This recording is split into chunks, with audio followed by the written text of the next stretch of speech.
تو وہ کلمات ہیں جو ابھی میں بتانے لگا ہوں. Please please. اللہ کے نبی صلی اللہ علیہ وسلم جو کلمات سکھائے وہ یہ تھے: لا الہ الا اللہ واللہ اکبر. یہ 5 کلمات ہیں, جی ملتے جلتے ہیں, بالکل آسان ہیں اور منٹوں میں یاد ہونے والے ہیں. لا الہ الا اللہ واللہ اکبر, یہ پہلی لائن ہے. لا الہ الا اللہ وحدہ, 2. جی. لا الہ الا اللہ ولا شریک لہ, 3. لا الہ الا اللہ لہ الملک ولہ الحمد. لا الہ الا اللہ ولا حول ولا قوۃ الا باللہ. نبی کریم صلی اللہ علیہ وسلم نے یہ 5 کلمات گن کر بتائے کہ یہ 5 کلمات جو بندہ پڑھ لے اور پھر اس دن, اس رات یا اس مہینے میں فوت ہو جائے تو گارنٹی اور بشارت یہ ہے کہ اس کے گناہ معاف ہو جائیں گے. لیکن یہ کلمات ہیں کیا ہے, کچھ سمجھنا بھی تو چاہیے. جی. کیا ہے؟ لا الہ الا اللہ واللہ اکبر. بندہ کہتا ہے کہ اللہ میری ہر قسم کی عبادت, خواہ وہ زبان سے ادا ہونے والے کلمات ہوں, دعائیں ہوں, التجائیں ہوں, یا دل کے اندر جو ایمان ہے وہ ہے, یا جو مالی عبادات ہیں, یا جو جسمانی عبادات ہیں, اللہ سب تیری ہے. واللہ اکبر, اور اللہ تو سب سے بڑا ہے. یہ بندہ مان رہا ہے. جب اللہ سب سے بڑا ہے تو پھر بندے کو کسی اور سے ڈرنے کی ضرورت نہیں ہونی چاہیے. بے شک. دوسری لائن میں بندہ اقرار کرتا ہے کہ لا الہ الا اللہ وحدہ, اللہ تو میرا معبود سچا ہے, ساری باتیں میری تیرے لیے ہیں اور تو ہے بھی اکیلا. 2-3 کروڑ 2 کروڑ کا نظریہ نہیں ہے, اللہ ایک ہے اور وہ سب سے بڑا ہے. تیسری لائن میں بندہ پھر اقرار کرتا ہے لا الہ الا اللہ ولا شریک لہ, اے اللہ تو ساری باتوں کا حق رکھتا ہے اور تیرا کوئی پارٹنر شریک نہیں ہے. یہ ایمان ہے, یہ ہے عقیدہ مسلمان کا کہ وہ کسی کو فرنچائز کا مالک نہیں سمجھتا, اللہ ایک ہے, سب کچھ اسی کا.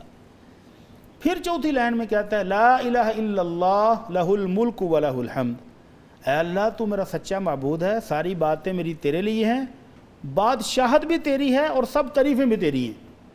اور آخری لائن میں کیا کہتا ہے, پھر التجا ہے لا الہ الا اللہ ولا حول ولا قوۃ الا باللہ, اللہ میرا سچا معبود تو ہے اور نیکی کرنے کی اور گناہوں سے بچنے کی میری ہمت نہیں ہے. اللہ میں عاجز, میں بالکل کمزور ہوں, اللہ تو توفیق بخشے گا تو میں نیکیاں کروں گا, تیری توفیق تیری رحمت اور فضل ہوگا تو میں گناہوں سے بھی بچ جاؤں گا.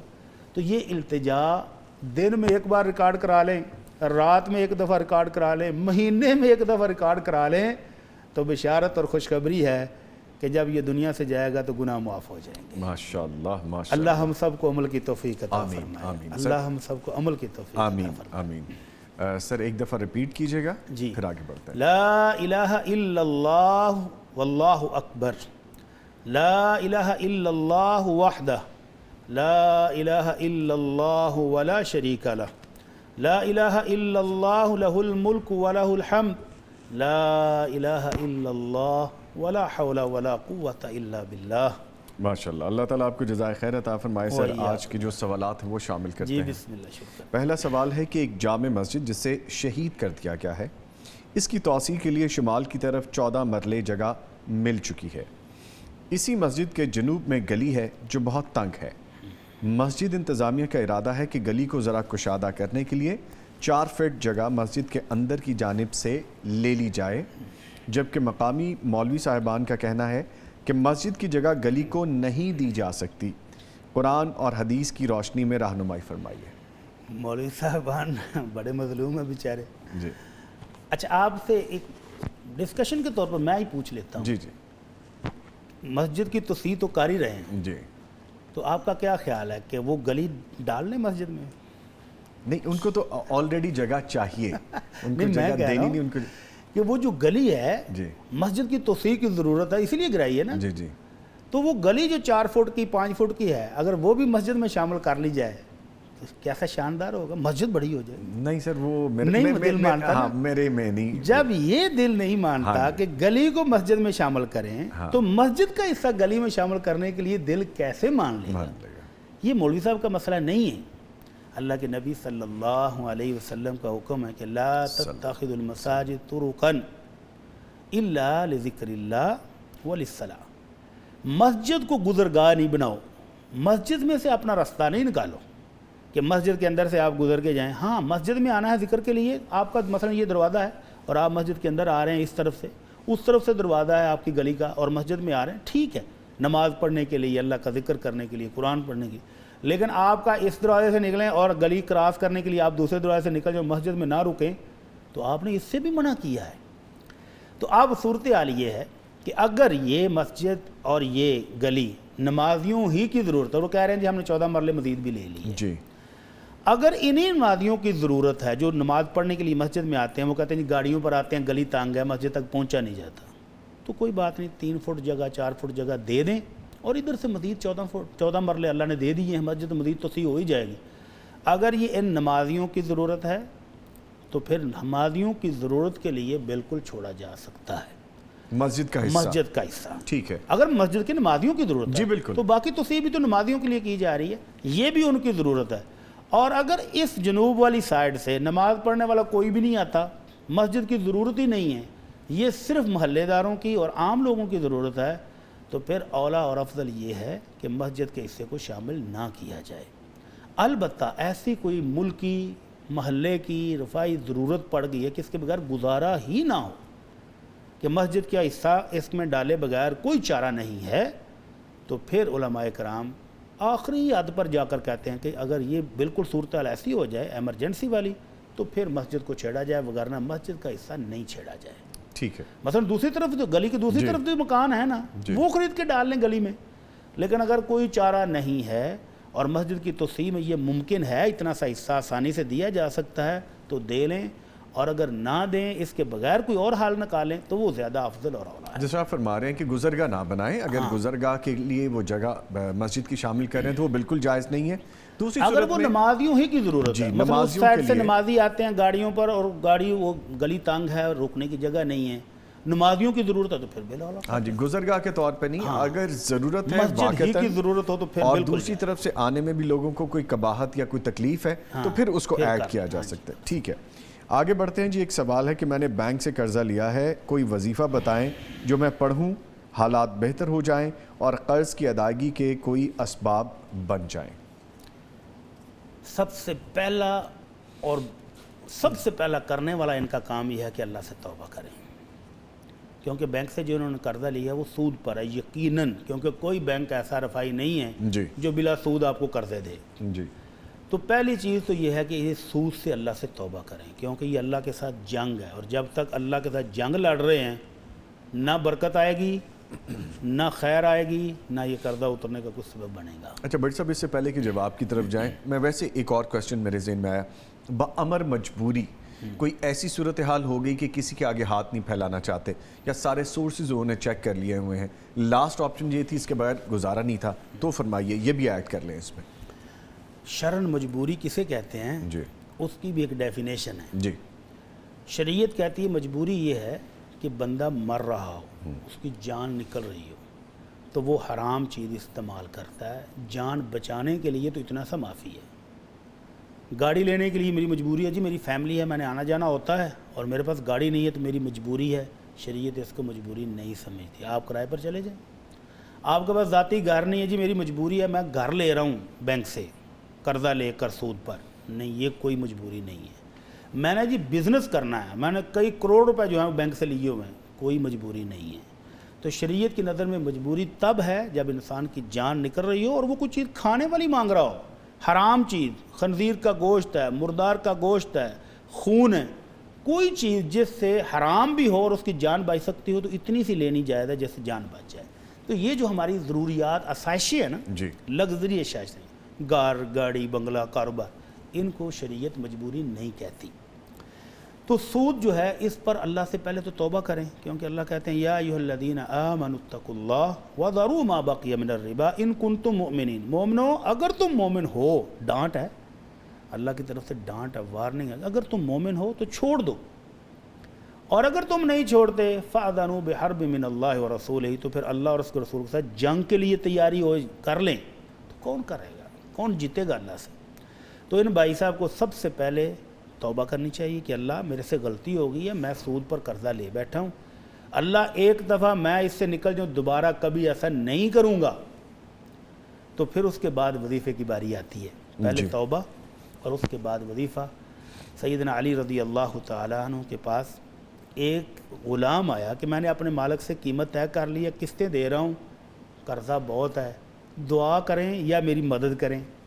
تو حضرت علی رضی اللہ تعالیٰ عنہ کہتے ہیں کہ میں نے نبی علیہ الصلوۃ والسلام سے ایک مرتبہ پوچھا تھا تو آپ نے مجھے ایک دعا بتائی تھی اور فرمایا تھا کہ اگر سبیر پہاڑ جتنا، مدینہ میں ایک پہاڑ ہے اور پہاڑ تو پہاڑ ہوتا ہے، چھوٹا بھی ہو تو کتنا وزن ہوگا، فرمایا اگر سبیر پہاڑ جتنے دینار، سونے کا پہاڑ اگر تم پر قرضہ ہو تو اللہ وہ بھی ادا کر دے گا، اس کا بھی بندوبست ہو جائے گا، سبحان اللہ، اللہ کی رحمت آ جائے گی، بس تم دعا دل سے نکالنے کی کوشش کرو۔ وہ دعا کیا ہے؟ اللہم اکفنی بحلالک عن حرامک واغننی بفضلک عمن سواک، اے اللہ مجھے حلال رزق دے کر کافی ہو جا، حرام سے میری جان چھڑا دے، اور اللہ اپنے فضل و کرم سے غنی کر دے، لوگوں کی طرف مجھے ہاتھ اٹھانے کی ضرورت نہ پڑے۔ اللہ تو یہ دعا بھائی صاحب کو چاہیے اپنے سجدوں میں پڑھیں، صبح تہجد کے وقت پڑھیں، اور ساتھ اپنی اس گناہ کی اللہ سے رو رو کر معافی مانگیں۔ تو اس کے بعد انشاءاللہ اللہ سے امید رکھیں، جب آپ کی توبہ قبول ہو گئی تو اللہ تعالیٰ خود بخود ایسے وسائل، ایسے ذرائع پیدا کر دیں گے کہ انشاءاللہ ان کا قرضہ ادا ہوگا، ان کا قرضہ ادا ہو جائے گا۔ ٹھیک ہے، لیکن پکی توبہ، سچی توبہ کہ آئندہ سودی کاروبار، سودی لین دین، سودی معاملات میں یہ ملوث نہیں ہوں گے۔ تو پھر اس کے بعد یہ جو دعا بتائی ہے اس کو ذرا سجدوں میں پڑھ کے دیکھیں، پھر دیکھیں برکت۔ ایک دفعہ دوبارہ بتا دیں کیونکہ پھر اللہم اکفنی بحلالک عن حرامک وَأَغْنِنِي بِفَضْلِكَ عَمَّنْ سِوَاكَ۔ اور سر جیسے آپ فرما رہے ہیں اس کا مطلب ہے قرض کی رقم تو انہوں نے ادا کرنی ہے، سو کرنی ہے، ساتھ سود بھی دینا ہے اب وہ تو مجبوری ہے، وہ تو ڈنڈے کے زور پر لیں گے، وہ سود پہلے وصول کرتے ہیں، اصل رقم بعد میں آتی ہے۔ ایگزیکٹلی۔ آگے پوچھا گیا سر، حالت سفر میں نماز عصر قضا ہو گئی، مغرب اور عشاء کے درمیان گھر پہنچا، اب سوال یہ ہے کہ عصر کی نماز قصر ادا کی جائے گی یا مکمل، اس طرح اسے مغرب سے پہلے پڑھا جائے گا یا بعد میں، رہنمائی فرمائیے۔ ہاں جی، پہلی بات تو یہ ہے کہ اللہ رب العزت نے نماز مومنوں پر مقرر وقت میں فرض کی ہے، ان الصلاۃ کانت علی المؤمنین کتابا موقوتا۔ اللہ رب العزت فرماتے ہیں کہ مومنوں تم پر مقرر وقت پر نماز فرض ہے، عصر سے لے کر مغرب تک 2-2.5 گھنٹے کا ٹائم ہے۔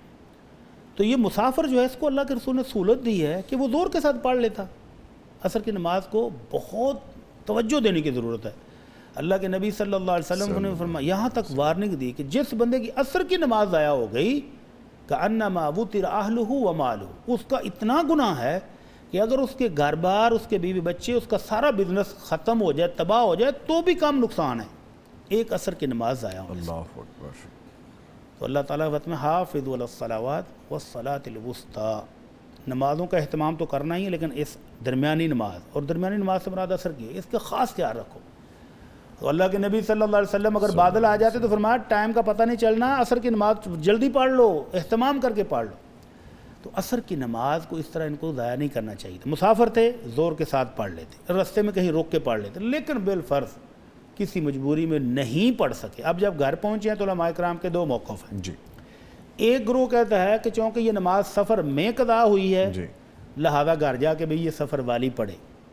دوسری علماء کرام کہتے ہیں نہیں، سفر میں قصر کرنے کی اجازت تھی، اب وہ وجہ ہی ختم ہو گئی ہے، اب گھر پہنچ گیا ہے، جس سفر کی وجہ سے قصر کی 2 رکعتیں پڑھنے کی اس کو اجازت تھی، اب وہ سفر والا معاملہ ختم ہو گیا، گھر پہنچ گیا، اب پوری پڑھے۔ اور میرا خیال ہے کہ احتیاط بھی اسی میں ہے، جب گھر آ گئے ہیں تو وہ 4 رکعت ہی پڑھے، 2 نہ پڑھے، ٹھیک ہے۔ اور پھر ترتیب رکھنی ہے، اگر مغرب اور عشاء بھی اپنے آپ پڑھنی ہے تو پہلے عصر پڑھیں گے، پھر مغرب پڑھیں گے، اور پھر عشاء پڑھیں گے۔ ٹھیک ہے۔ آگے پوچھا کہ میرے شوہر کام کے سلسلے میں بیرون ملک رہتے ہیں، ایک دن فون کال پر ہم میاں بیوی میں بحث ہو گئی، میرے شوہر نے قسم کھا لی کہ وہ کبھی بھی میرے بستر پر نہیں آئیں گے، اب ہمیں کیا کرنا چاہیے؟ اس کا کفارہ وغیرہ بنتا ہو تو وہ بھی بتا دیں۔ جی، اس کو شریعت کی زبان میں الا کہتے ہیں کہ خامن بیوی سے اس کے سوشل بائیکاٹ کی قسم کھا لے، جی، کہ اس کے ساتھ وہ ازدواجی شادی والے تعلقات نہیں رکھے گا، یہ قسم کھا لے۔ تو شریعت نے بڑے مہربانی اور رحم دلانہ جو ہے نا قوانین دی ہیں، بڑی محبت والی، طرفین کا خیال کرتے ہیں نا، یہ تو نہیں کہ مرد جو ہے اس کو اللہ نے حاکم بنایا، نگہبان بنا تو وہ جو مرضی کرتا رہے، ایسا نہیں ہے۔ بیوی کے بھی حقوق ہیں، شریعت نے ان کو بھی مد نظر رکھا ہے۔ تو یہ جو صاحب انہوں نے قسم کھائی ہے کہ کبھی بھی، تو اللہ رب العزت فرماتے ہیں للذین یؤلون من نسائہم تربص 4 اشہر، جو اپنی بیوی کے پاس نہ جانے کی قسم کھائے تو وہ 4 مہینے میکسیمم 4 مہینے تک یہ بائیکاٹ کر سکتا ہے. 4 مہینے سے پہلے صلح ہو جائے الحمدللہ صلح کر لیں, لیکن جو قسم کھائی تو اس کا کفارہ دے دیں. 10 مسکینوں کو کھانا یا ان کو لباس یا ایک غلام آزاد کریں. یہ ساری چیزیں موجود نہیں ہیں تو 3 روزے رکھ لیں. یہ اس وقت ہے جب وہ 4 مہینے کی قسم کھائے, یا انلمیٹڈ اس نے قسم کھائی ہے کبھی بھی نہیں, اور 4 مہینے سے پہلے آ کے وہ صلح کرنا چاہتا ہے, صلح کر لے. زبانی صلح ہوگی, میاں بیوی بیٹھے ہیں, غصہ ختم ہو گیا, صلح ہو گئی, لیکن قسم کا کفارہ دے گا. اور نکاح پہ کوئی اثر تو نہیں نکاح پڑے گا؟ باقی ہے, نکاح تو باقی ہے. اچھا ایک چیز نکاح اور نہیں اس میں بتائیے. ٹوٹتا. ٹھیک ہے بڑی صاحب, ایک چیز اور ذرا رہنمائی فرمائے گا. ایسے لوگ جو سال بیرون ملک رہتے ہیں, میں ذرا اس کو تھوڑا سا جی کمپلیٹ کر پلیز لوں, اسی کو بھی ایڈ کر لیجیے گا, کیونکہ جی. اس کے بارے میں اکثر لوگ یہ پوچھتے ہیں کہ وہ پھر نکاح کہاں گیا, جو لوگ آتے ہی 2-3 سال بعد. طرف بھی آ رہا ہوں. تو اگر 4 مہینے سے پہلے آ جائے, صلح ہو گئی ہے, تو میاں بیوی کے تعلقات قائم کرنا چاہتے ہیں تو پہلے قسم کا کفارہ دے لیں. جی قسم کا کفارہ دے کے دونوں کا نکاح باقی ہے, کوئی ٹوٹا نہیں ہے. اور اگر 4 مہینے کے بعد بھی خاوند کا بائیکاٹ جاری رہتا ہے, وہ کہتا میں تو نہیں آؤں گا گھر, تو 4 مہینے کے بعد بیوی کا حق ہے کہ وہ اپنا کیس کورٹ میں لے جائے. حق ہے یہ, اس کا حق ہے. اچھا خاندان کے بزرگوں کو بٹھائے, ان کو کہا جی یہ 4 ماہ ہو گئے ہیں میرے خاوند کو بائیکاٹ کیے ہوئے, یا تو مجھے بتایا کہ اس نے مجھے بطور بیوی رکھنا ہے تو گھر آئے, نہیں رکھنا تو طلاق دے دے. اگر وہ کسی طرف بھی نہیں آتا, فون بھی بند کر دیا, نہیں سنتا, تو عورت کورٹ میں جائے, عدالت کو جا کر بتایا کہ اس طرح میرے خاوند نے بائیکاٹ کیا ہوا ہے, اور وہاں سے کھلا لے سکتے, یہ اس کا حق ہے. جی. اور وہ جو بات آپ نے کی کہ خاوند صاحب کمائی کرنے کے لیے گھر والوں کی رضامندی سے, بیوی کی خوشی سے گیا ہوا اور 2 سال کا ویزا لے کر گیا ہے, 2 سال کے بعد آئے گا, تو یہ باہمی رضامندی سے جائز ہے. اور سیدنا عمر رضی اللہ تعالیٰ عنہ نے تو مجاہدین پر پابندی لگا دی تھی جو جہاد کرنے کے لیے گئے ہوئے ہیں, کہ ہر مجاہد 4 مہینے کے بعد اپنے گھر ضرور واپس لوٹے گا. جہاد ٹھیک ہے, فرض ہے, دوسرے لوگ جائیں گے اور جو گئے ہوئے ہیں وہ واپس آئیں گے. اور اب یہ جو ہماری معاشی مجبوریاں بن گئیں کہ 2 سال, بلکہ آپ حیران ہوں گے کہ میں ایک دوست نے 7 سال سے USA میں ہے اور پیچھے سے بیوی فوت ہو گئی ہے. اللہ 7 سالوں میں ایک بار بھی واپس نہیں آ سکا. معاشی مجبوریاں, تو ان مجبوریوں کی وجہ سے اگر گیا ہے تو پھر نکاح پر کوئی اثر نہیں ہے, میاں بیوی کی رضامندی سے وہ گیا ہوا ہے. اگرچہ ہے یہ بھی زیادتی, میاں بیوی کے تعلقات جس طرح خاوند کے شرعی حقوق ہیں بیوی کے بھی ہیں, ان کو 4 ماہ 6 ماہ سال بعد واپس آنا چاہیے. ٹھیک ہے. آگے سوال پوچھا گیا, میری والدہ کی عادت ہے کہ وہ گھر کی باتیں باہر بتاتی ہیں, وہ رازداری سے کام نہیں لیتی. اللہ اکبر. کافی دفعہ اس وجہ سے ہمیں نقصان بھی اٹھانا پڑا ہے. ہم نے انہیں بہت سمجھایا ہے, حدیث بھی سنائی ہے, لیکن وہ ہماری بات نہیں مانتی. ہم اس معاملے میں کیا کریں, پلیز ہماری رہنمائی فرمائیں. اللہ اکبر, اللہ اکبر. جس والدہ نے بچوں کو سمجھانا تھا, جی, اس والدہ کو بچے سمجھا رہے ہیں, تو ہم تو دعا ہی کر سکتے ہیں کہ اللہ تعالیٰ اماں جی کو ہدایت دے دے. جی. اور بچوں کو بھی یہی مشورہ دیں گے کہ یہ والدہ ہے, اس کی بہت پاور اللہ نے رکھی ہے. صحابی رسول آئے تھے کہ اللہ کے رسول میں جہاد پر جانا چاہتا ہوں, آپ سے مشورہ کرنے آیا ہوں. تو آپ نے فرمایا گھر میں کون ہے؟ کہنے کہ جی بوڑھے والدین اماں ہیں. آپ نے فرمایا فَالْزَمْهَا فَإِنَّ الْجَنَّةَ تَحْتَ رِجْلَيْهَا, اگر ماں موجود ہے تو اس والدہ کی خدمت کرو, تمہاری جنت اس کی خدمت میں ہی ہے. تو یہ تو جنت ہے بچوں کی. اور قرآن مجید میں اللہ رب العزت نے جہاں والدین کی فرما برداری کا حکم دیا ہے وہاں بڑے سخت حکم دیے ہیں. فرمایا جب یہ بوڑھے ہو جائیں فَلَا تَقُلْ لَهُمَا اُفْ وَلَا تَنْهَرْهُمَا, اب ان کے سامنے اونچی آواز سے بولنا بھی نہیں ہے, جھڑکنا بھی نہیں ہے. یہ جو بیٹا صاحب کہہ رہے ہیں نا کہ والدہ کو بڑا سمجھایا ہے, ان سے ہم نے حدیثیں بھی سنائی ہیں, تو یہ ذرا ذہن میں رہے کہ ماں باپ کے سامنے اونچا بولنا اور ڈانٹ کے انداز میں بولنا یہ حرام ہے. اگرچہ والدہ غلطی پر ہیں, یہ پکی بات ہے, والدہ غلطی پر ہیں, غلط کر رہی ہیں, لیکن والدین کے سامنے اللہ تعالیٰ کہتے ہیں وَاخْفِضْ لَهُمَا جَنَاحَ الذُّلِّ مِنَ الرَّحْمَةِ, ان کے سامنے محبت سے شفقت سے جھکے رہو, اکڑنا بھی نہیں ہے, اونچی آواز سے بولنا بھی نہیں ہے, ڈانٹنا بھی نہیں, حرام. تو والدہ کو پیار سے ہنستے مسکراتے, اماں جی دیکھو آپ نے یہ بات کی تو اس سے ہمارا یہ نقصان ہو گیا, اماں جی خاندان میں یہ لڑائی ہوگی, اماں جی یہ, پیار سے سمجھانے کی کوشش کریں اور دعا جاری رکھیں. اللہ سے دعا کریں کہ اللہ تعالیٰ آپ کی اماں جی کے دل کو ہدایت دے دے, رہنمائی دے دے, اور اسی راستے پر آ جائیں. لیکن اگر وہ نہیں آتی تو بیٹوں کو بائیکاٹ, بیٹوں کو احتجاج, بیٹوں کو ماں کے ساتھ لڑنے کی اجازت ہے. نہ صرف بیٹے بلکہ بیٹیاں بھی ساری ان اولاد کو ساری والدین اولاد کے کو۔ ساتھ الجھنے کی، جھگڑنے کی، انہیں ڈانٹنے کی قطعاً اجازت نہیں ہے۔ ٹھیک ہے سر، آگے پوچھا گیا میرے شوہر نماز جمعہ کے سوا کوئی نماز نہیں پڑھتے، اللہ اس بات کو لے کر میں بہت پریشان ہوں، مجھے کوئی وظیفہ یا دم بتائیں کہ میں وہ کروں اور میرے شوہر نمازی بن جائے۔ یہ کتنی پیاری بہن ہے ہماری، ویسے اللہ یہ چاہتی ہیں کہ ان کے شوہر نمازی بن جائیں، شوہر جنت میں چلے جائیں ماشاءاللہ، نماز نہ ماشاءاللہ۔ پڑھنے کی وجہ سے، ان کو فکر ہے کہ میرے شوہر کا کیا ہوگا۔ ہاں جی، تو اس بھائی صاحب کو تو اضافی نفل پڑھنے چاہیے کہ ان کو ایسی کیئر کرنے والی بیوی ملی ہے جو صرف دنیا ہی نہیں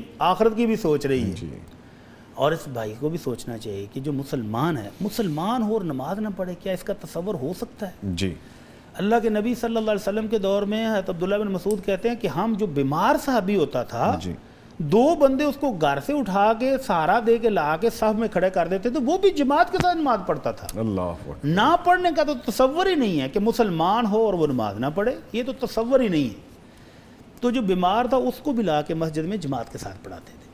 تو ابھی صرف ایک جمعے کی 8 دن کے بعد نماز، اس بات کا اظہار کہ میں مسلمان ہوں۔ اللہ تعالیٰ ان کو پکا مسلمان بنا دے۔ آمین۔ اللہ کے نبی صلی اللہ علیہ وسلم کی بڑی شدید وارننگ ہے، فرمایا العہد الذی بیننا و بینہم الصلاۃ فمن ترکہا فقد کفر۔ ہمارے اور کافروں کے درمیان، مشرکوں کے درمیان فرق کرنے والی چیز نماز ہے، جو نماز پڑھتا ہے وہ ہے مسلمان۔ اور مزے کی بات یہ ہے کہ اہل طائف بہت بڑا قبیلہ تھا، مالدار، جنگجو، بہادر، افرادی قوت بڑی تھی۔ مسلمانوں نے تقریباً سارے علاقے فتح کیے اور یہ فتح نہیں ہوا تھا۔ تو اللہ کے نبی واپس چلے گئے، چلو کوئی نہیں، دعا کریں گے۔ اللہ کے نبی صلی اللہ علیہ وسلم نے دعا کی تو یہ پھر مسلمان ہونے کے لیے آ گئے۔ تو ان کا جو پہلا وفد گیا نا نبی علیہ السلام سے مذاکرات کرنے کے لیے، تو انہوں نے کہا جی ہم اسلام قبول کرتے ہیں لیکن نماز نہیں پڑھیں گے، نماز کی ہمیں ڈسکاؤنٹ دی جائے۔ تو آپ نے فرمایا جس نے نماز نہیں پڑھی اس کا اسلام ہی کوئی نہیں ہے، اسلام نماز کے بغیر تصور ہی نہیں کیا جاتا۔ تو یہ جو بھائی صاحب خود بخود ڈسکاؤنٹ لیے بیٹھے ہیں کہ 8 دن نماز کوئی نہیں پڑھنی، جمعہ پڑھنے، ان کو اللہ سے ڈرنا چاہیے اور اپنے ایمان کی فکر کرنی چاہیے۔ مسلمان ہو اس کو نماز کا اہتمام کرنا چاہیے، اور اگر ایسی بیوی ملی ہے جو نماز کا کہہ رہی ہے تو اس بھائی کو اضافی 2 نفل اور بھی پڑھنے چاہیے، اور یہ یس ایگزیکٹلی شکر ادا کرنا چاہیے کہ اللہ تعالیٰ نے کا ایسا شکر ادا لاکھ کرنا پارٹنر دیا ان چاہیے کو۔ کہ ایسی نیک بیوی ان کو ملی ہے۔ اس کے ساتھ ہی بھٹی صاحب آپ کے آنے کا بہت شکریہ، قاری صاحب آپ تشریف لائے، آپ کے بھی آنے کا بہت شکریہ۔ ایک چھوٹا سا بریک لے رہے ہیں جی، دوبارہ حاضر ہوں گے، ہمارے ساتھ رہیے گا۔